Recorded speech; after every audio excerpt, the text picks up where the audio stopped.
के बाद स्वागत है आप सभी का और इसी के साथ ही एक बार फिर से नजर डाल लेते हैं आज की सुर्खियों पर। हेडलाइंस पावर्ड बाय के न्यूज साप्ताहिक समाचार पत्र जो रखे आपको आगे। को स्पॉन्सर्ड बाय स्वर्ण आभा ज्वेलर्स जो दे 100% शुद्धता की गारंटी और ब्लूमिंग वैली जो आपके अपनों तक पहुंचाए आपका प्यार। किसान बचाओ अभियान ने हिमाचल की बुनियाद को लेकर नंगे पांव हिमाचल अधिकार यात्रा का किया ऐलान। विधायकों और मंत्रियों के वेतन भत्तों को वापस लेने की उठाई मांग। बीएसएनएल कर्मचारियों ने की एक दिवसीय सांकेतिक हड़ताल। अलग से टावर कंपनी के गठन का जताया विरोध।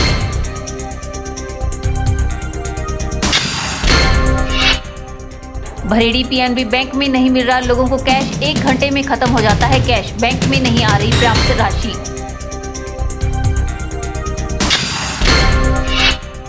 और थैलेसीमिया रोग पर वल्लभ कॉलेज में किया गया एक दिवसीय कार्यशाला का आयोजन। बच्चों को करवाई गई थैलेसीमिया की पूर्ण जानकारी मुहैया।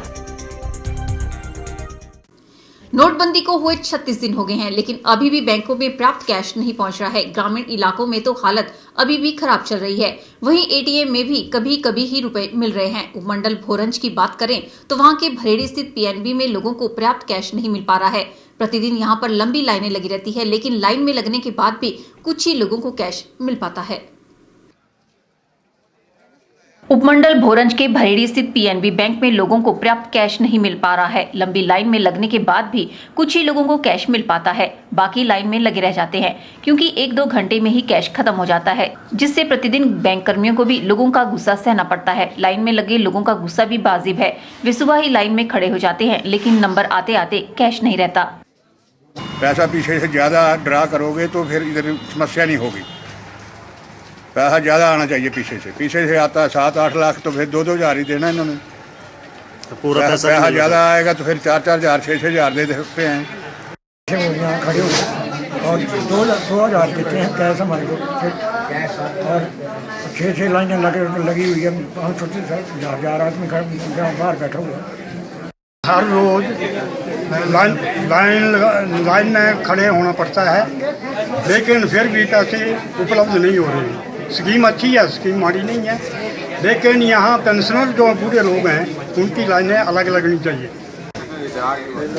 भरेड़ी में कई वर्षों से एसबीआई की शाखा खोलने की मांग की जा रही है, क्योंकि भरेड़ी में केंद्रीय सरकार का एक ही बैंक है। इस बैंक में 1300 के लगभग पेंशनर व 800 के लगभग सैलरी खाते ही हैं। नोटबंदी से पहले बैंक में 50 से 60 लाख रुपए की प्रतिदिन खपत होती थी, यानी प्रतिदिन 60 लाख रुपए बैंक को चाहिए, लेकिन अब बैंक में 5 से 7 लाख ही आ रहा है, जिससे समस्या उत्पन्न हो रही है और कुछ लोगों को ही कैश मिल पाता है। बैंक 2000 रुपए ही ग्राहक को दे पा रहा है। भोरंज में भरेड़ी में ही सबसे नजदीकी शाखा है, जबकि दूसरी शाखा जाहू में है, इसलिए यहाँ ग्राहकों की संख्या ज्यादा है। यहाँ एटीएम में भी कभी कभी ही रुपए निकल पाते हैं, क्योंकि जब कैश ही कम आता है तो एटीएम में कहाँ से कैश डालें। इस बैंक में खाते धारक बहुत है। कैश की कमी बहुत है। कैश बढ़ाया जाए। कई हैंडीकैप्ट है, हम देख रहे हैं, कई दिनों से देख रहे हैं कि लेन ही नहीं जाती है। 2000 से गुजारा नहीं हो रहा है। इस कैश को बढ़ाया जाए, क्योंकि इस एरिया में स्टेट बैंक नहीं है। अगर स्टेट बैंक होता है यहाँ तो कमी नहीं होनी थी। एक ही है, कई लोग तो काफ़ी जैसे पेंशनदार के लोग उन्होंने इस खाते को डाले हैं इसमें, तो कैश बढ़ाया जाए जल्दी से जल्दी इसका कैश बढ़ाए। लैंड जो है हर एक बढ़ती जा रही है प्रतिदिन। पेंशन देने वाले और वेतनभोगी कर्मचारी हैं और पैसा यहाँ इस ब्रांच को कम मिल रहा है। बाकी ब्रांचों में पेंशन धारक और वेतनभोगी कम लोग हैं। जब तक यहाँ के लिए पैसा ज़्यादा नहीं मिलेगा तब तक लोगों की समस्या का कोई हल नहीं है। अब थोड़ा थोड़ा पैसा मिलता है, जिससे सब लोगों को पैसा नहीं मिल पा रहा है। 1 घंटे से ज़्यादा हो गया जी लाइन लगे हुए। 10 बजे से लाइन में लगे हुए हैं, अभी कैश नहीं आया है। अभी तो 12:15 बजे, 12:30 नहीं बजे हैं और कैश कह रहे हैं कि आधे घंटे तक पहुंच जाएगा। कभी 2000 रुपये दे रहे हैं, कभी 4000 रुपये दे रहे हैं। 4 लाख और 6 लाख से ऊपर कैश नहीं यहाँ पर आ रहा है। इस संबंध में circle head PNB Hamirpur Subodh काला का कहना है कि अभी पर्याप्त कैश नहीं आ रहा है। भरेड़ी शाखा में 7 से 8 लाख दिया जा रहा है। उन्होंने कहा कि जल्द ही ज्यादा कैश भरेड़ी बैंक में भेजा जाएगा, ताकि लोगों को समस्याओं का सामना न करना पड़े और लोगों को राहत मिले। के चैनल के लिए जाहू से रमित की रिपोर्ट। वल्लभ कॉलेज मंडी में थैलेसीमिया बीमारी को लेकर कार्यशाला का आयोजन किया गया, जिसमें बच्चों को थैलेसीमिया की पूर्ण जानकारी दी गई। इस दौरान बच्चों के ब्लड टेस्ट भी लिए जाएंगे और जांच की जाएगी कि कितने प्रतिशत बच्चे इस बीमारी से ग्रस्त हैं। भारत सरकार के निर्देशानुसार थैलेसीमिया बीमारी को लेकर विभिन्न महाविद्यालयों में कार्यशाला का आयोजन किया जा रहा है, जिसमें चयनित महाविद्यालयों में वल्लभ कॉलेज में भी यह कार्यशाला आयोजित की गई ताकि बच्चों को इस बीमारी को लेकर जागरूक किया जा सके। कार्यशाला के माध्यम से बच्चों को बताया गया कि थैलेसीमिया किस प्रकार फैलता है। हम लोग महाविद्यालय मंडी में थैलेसीमिया के अवेयरनेस के बारे में एक प्रोग्राम कर रहे हैं। इससे पहले भी इस संदर्भ में एक प्रोग्राम लास्ट ईयर करवाया गया था। इसके आज के मुख्य अतिथि हमारे जो हैं प्रिंसिपल साहब हैं और जो गेस्ट आए हुए हैं that is from IGMC Shimla doctor Umesh Bharti, जो सारे इस प्रोजेक्ट को देख रहे हैं। इसमें थैलेसीमिया जो है, थैलेसीमिया के बारे में बच्चों को बताया जा रहा है कि थैलेसीमिया कैसे फैलता है और अगर पेरेंट्स इसके कैरियर हैं तो बच्चों में भी ये थैलेसीमिया होता है। तो जितने भी मंडी कॉलेज की अगर हम 6000 बच्चों का ये लें तो उसमें 3% बच्चे जो हैं जो थैलेसीमिक कैरियर हो सकते हैं। तो इस संदर्भ में जो मैरिजेबल एज के बच्चे हैं तो उनको बताया जा रहा है कि वो अपने ब्लड की जांच करवाएं, जिससे पता लगे कि वो कैरियर है या नहीं है। तो अगर एक कैरियर है और वो दूसरे कैरियर से शादी करता है तो बच्चा जो है 25% दैट इज़ थैलेसीमिक हो सकता है। उसको बचाने के लिए, उसको प्रिवेंट करने के लिए जो कैरियर है वो कैरियर से शादी ना करे, इसके बारे में बच्चों को बताया जा रहा है। कार्यशाला में IGMC शिमला से आए डॉक्टर उमेश भारती ने बच्चों को इस बीमारी की पूर्ण जानकारी मुहैया करवाई। उन्होंने बताया कि थैलेसीमिया रक्त संबंधी वंशानुगत रोग है, जिसमें आपके शरीर में हीमोग्लोबिन की मात्रा सामान्य से कम और लाल रक्त कणिकाएं केवल थोड़ी मात्रा में ही होती हैं। उन्होंने बताया कि ये रोग वंशानुगत है, अर्थात आपके माता पिता में कम से कम कोई एक इस रोग का वाहक रहा है। यदि वे दोनों थैलेसीमिया के वाहक हैं तो आपको इस रोग का 25% अधिक गंभीर रूप प्राप्त होता है। विवाह पूर्व चीन संबंधी उचित सलाह द्वारा बच्चों में थैलेसीमिया को रोका जा सकता है। थैलेसीमिया वाहक व्यक्तियों के आपसी वैवाहिक संबंध को रोका जाना चाहिए। सिर्फ हम अवेयरनेस तक रहें और आगे ना बढ़ें तो वही अच्छी बात नहीं है। इसलिए भारत सरकार ने हमें एक ऐसा कहा कि जो मैरिजेबल एज के ग्रुप के बच्चे हैं कॉलेजेस में, खास करके जो लड़कियों की शादी जल्दी हो जाती है, तो हम उनका सैंपल लेके देखें कि क्या वो कैरियर तो नहीं है। क्योंकि इस वक्त हम इस हॉल में बैठे हैं, जैसे मैडम बता रहे थे मेरे को कि 6000 स्ट्रेंथ है आपके कॉलेज की, तो यदि हम 3% एवरेज कैरियर्स के लें तो 180 बच्चे कैरियर हैं मंडी कॉलेज में, 180, and that can be anybody, that can be any student, that can be any teacher including me. मैंने भी टेस्ट नहीं कराया अभी, ठीक है ना, क्यों हमारे टाइम में होता ही नहीं था। तो आपके टाइम में है, it's a very good opportunity. Himachal में कहीं टेस्ट नहीं होता। पीपल जब थैलेसीमिक बच्चा हो जाता है तब वो बैकवर्ड चलते हैं, फिर पेरेंट्स के टेस्ट कराते हैं, बच्चे के टेस्ट कराते हैं। वाई नॉट गो फॉरवर्ड, पहले अपना चेकअप कराएं। इफ हमें लगे कि हम कैरियर हैं, only prevention is not to marry a carrier, that's all. और जहाँ तक इलाज की बात हुई, मैम कभी बता रहे थे कि ये इलाज है वो इलाज है, सब हवा की बात है। अभी तक कोई इलाज जो है परफेक्ट नहीं है थैलेसीमिया के लिए। चाहे हम बोन मैरो ट्रांसप्लांटेशन ले लें, चाहे हम सेल ट्रांसप्लांटेशन ले लें, तो ये सारी चीज़ें जो हैं वो बहुत इफेक्टिव नहीं है। Talk to the doctors who are doing it. इस दौरान बच्चों के ब्लड टेस्ट भी लिए जाएंगे और जांच की जाएगी कि कितने प्रतिशत बच्चे इस बीमारी से ग्रस्त हैं। कैमरा पर्सन युगल के साथ ब्यूरो रिपोर्ट, के चैनल मंडी। यहाँ रुकते हैं एक छोटे से ब्रेक के लिए, जल्द हाजिर होंगे। आप देखते रहिए के चैनल।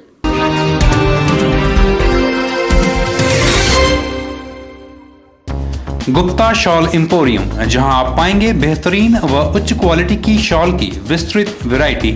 यहां pure woollen Kullu shawl, Kashmiri shawl, angora shawl, cashmilon shawl, feather shawl, pashmina shawl के साथ ही शॉल की और भी बहुत सी वैरायटी उपलब्ध है।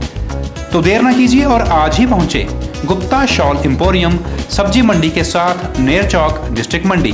मोबाइल 9459125400।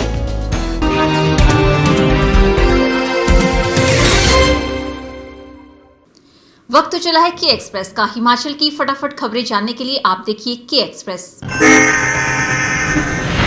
उपमंडल भोरंज के भरेड़ी स्थित पीएनबी बैंक में लोगों को पर्याप्त कैश नहीं मिल पा रहा है। लंबी लाइन में लगने के बाद भी कुछ ही लोगों को कैश मिल पाता है, बाकी लाइन में लगे रह जाते हैं क्योंकि 1-2 घंटे में ही कैश खत्म हो जाता है, जिससे प्रतिदिन बैंक कर्मियों को भी लोगों का गुस्सा सहना पड़ता है। लाइन में लगे लोगों का गुस्सा भी वाजिब है। वे सुबह ही लाइन में खड़े हो जाते हैं, लेकिन नंबर आते आते कैश नहीं रहता। भरेड़ी में कई वर्षों से एसबीआई की शाखा खोलने की मांग की जा रही है, क्योंकि भरेड़ी में केंद्रीय सरकार का एक ही बैंक है। इस बैंक में 1300 के लगभग पेंशनर व 800 के लगभग सैलरी खाते ही हैं। नोटबंदी से पहले बैंक में 50 से 60 लाख रुपए की प्रतिदिन खपत होती थी, यानी प्रतिदिन 60 लाख रुपए बैंक को चाहिए, लेकिन अब बैंक में 5 से 7 लाख ही आ रहा है, जिससे समस्या उत्पन्न हो रही है और कुछ लोगों को ही कैश मिल पाता है। बैंक 2000 रुपए ही ग्राहक को दे पा रहा है। भोरंज में भरेड़ी में ही सबसे नजदीकी शाखा है, जबकि दूसरी शाखा जाबू में है, इसलिए यहाँ ग्राहकों की संख्या ज्यादा है। यहाँ एटीएम में भी कभी कभी ही रुपए निकल पाते हैं, क्योंकि जब कैश ही कम आता है तो एटीएम में कहां से कैश डालें। इस संबंध में circle head PNB Hamirpur Subodh काला का कहना है कि अभी पर्याप्त कैश नहीं आ रहा है। भरेड़ी शाखा में 7 से 8 लाख दिया जा रहा है। उन्होंने कहा कि जल्द ही ज्यादा कैश भरेड़ी बैंक में भेजा जाएगा, ताकि लोगों को समस्याओं का सामना न करना पड़े और लोगों को राहत मिले। जिला में नगर निकाय खुद ही सॉलिड वेस्ट मैनेजमेंट एक्ट 2016 की धज्जियां उड़ा रहे हैं। जिला में अधिकतर नगर निकायों में door to door garbage collection योजना शुरू नहीं हो पाई है, जबकि नए सॉलिड वेस्ट मैनेजमेंट एक्ट 2016 के तहत शहरों में door to door garbage collection योजना लागू करना जरूरी है। इस बाबत शहरी विभाग निदेशालय ने निर्देश जारी कर दिए हैं। बावजूद इसके जिला के अधिकतर नगर निकायों को डस्टबिन फ्री बनाने की दिशा में कोई प्रभावी कदम नहीं उठाए जा रहे हैं। ग्रामीण क्षेत्रों ने जिला मंडी को देश भर में स्वच्छता में चैंपियन बनाया है। जिला के शहरी क्षेत्र सफाई के मामले में फिसड्डी ही साबित हो रहे हैं। वर्तमान में जिला में 3 नगर परिषद, 4 नगर पंचायतें हैं। जिला में महज नगर परिषद मंडी में ये योजना पूरी तरह से लागू हो पाई है। यहाँ पर सुकेती और स्कूटी में सटे घरों में कर्मचारी कूड़ा लेने नहीं पहुँचते। नगर परिषद निर्चौक डोर टू डोर गार्बेज की योजना अभी महज टेंडर प्रक्रिया तक ही पहुंच चुकी है। वहीं नगर पंचायत जोगिंद्रनगर और करसोग में अभी इस दिशा में प्रयास ही नहीं किए गए हैं। इसके अलावा नगर पंचायत रिवालसर में महज 2 से 3 वार्डों में कर्मचारी डोर टू डोर कूड़ा एकत्र कर रहे हैं। यहाँ पर भी पूर्ण तौर पर योजना लागू नहीं हो पाई है। वहीं सुंदरनगर में भी पूरी तरह से योजना लागू नहीं हो सकी है। सरकाघाट नगर पंचायत में हाल ही में इस योजना को लागू किया गया है। कुछ एक नगर निकायों ने इस दिशा में अभी तक रूपरेखा तक तैयार नहीं की है। सॉलिड वेस्ट एक्ट 2016 के अनुसार शहरी निकायों में घर घर जाकर सफाई कर्मचारियों की ओर से गीला और सूखा कूड़ा लेना अनिवार्य किया गया है। इस एक्ट के तहत शहरों को डस्टबिन फ्री बनाने का लक्ष्य रखा गया है। इस बारे में शहरी विभाग निदेशालय ने गत माह ही प्रदेश भर के नगर निकायों को निर्देश जारी कर दिए हैं। प्रदेश के स्कूल और कॉलेजों में तंबाकू पदार्थों का सेवन करने वालों पर शिक्षा विभाग ने शिकंजा कसने का फैसला लिया है। उच्च शिक्षा निदेशालय ने नए आदेश जारी करते हुए कहा कि अगर किसी भी छात्र, शिक्षक और गैर शिक्षक के पास तंबाकू पदार्थ मिला तो 200 रुपए का जुर्माना किया जाएगा। शिक्षा निदेशालय ने प्रदेश के सभी स्कूल और कॉलेज प्रिंसिपलों को पत्र जारी कर निर्देशों का सख्ती से पालन करने को कहा है।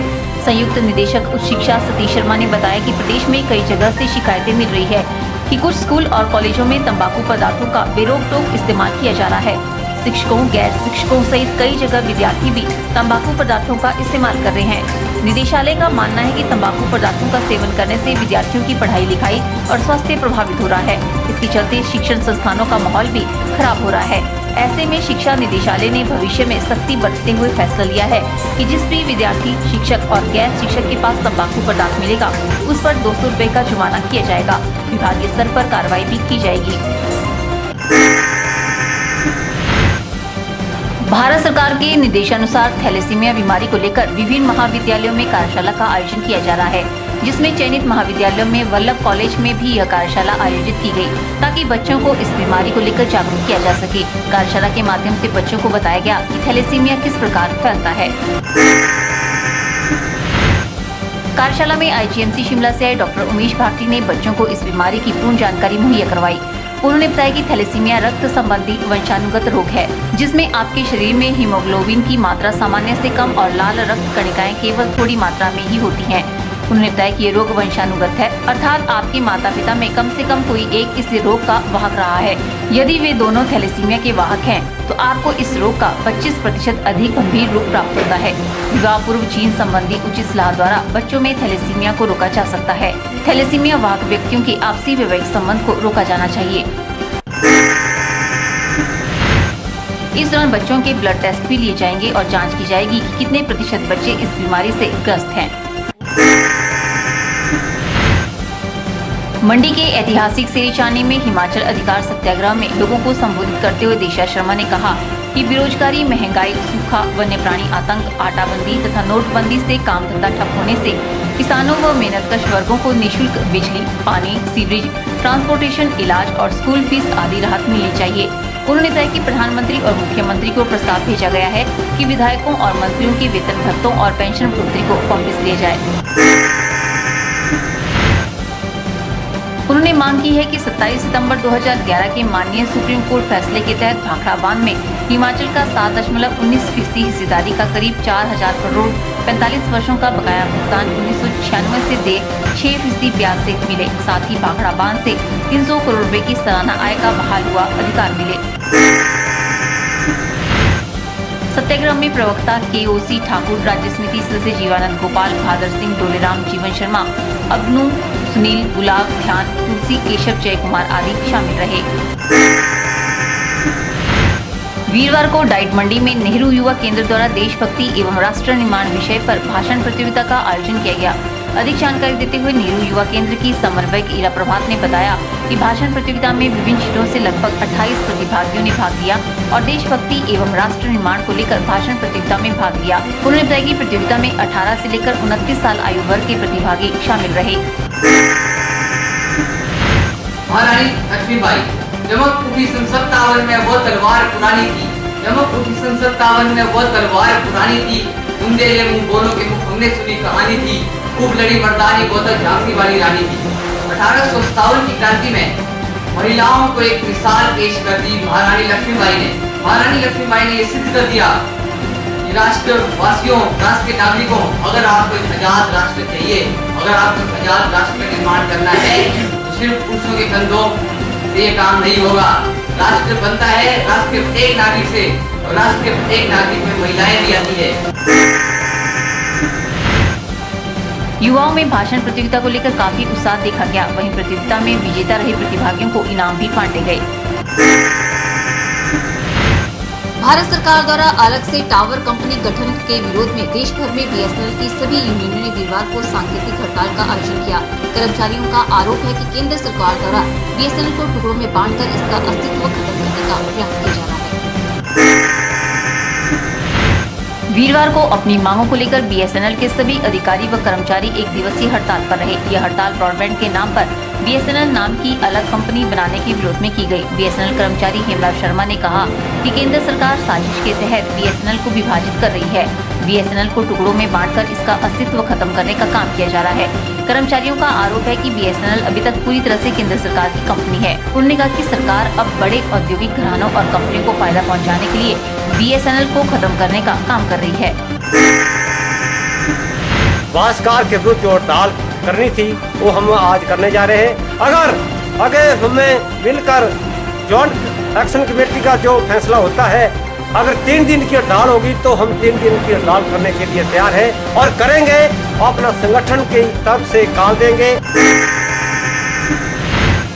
बता दें कि हाल ही में संचार मंत्रालय द्वारा सरकार को BSNL में टावर व्यवसाय संचालित करने के लिए BSNL में अलग से सब्सिडियर टावर कंपनी बनाने का नोट भेजा है। यदि कैबिनेट इसके लिए स्वीकृति दे देती है तो BSNL के 65,000 टावर्स का नियंत्रण इस कंपनी के अधीन हो जाएगा। BSNL की ट्रेड यूनियंस एवं एसोसिएशन सरकार के इसी प्रयास का विरोध जताएगी। आज के बुलेटिन में फिलहाल इतना ही। सपना ठाकुर को दीजिए इजाजत। नमस्कार।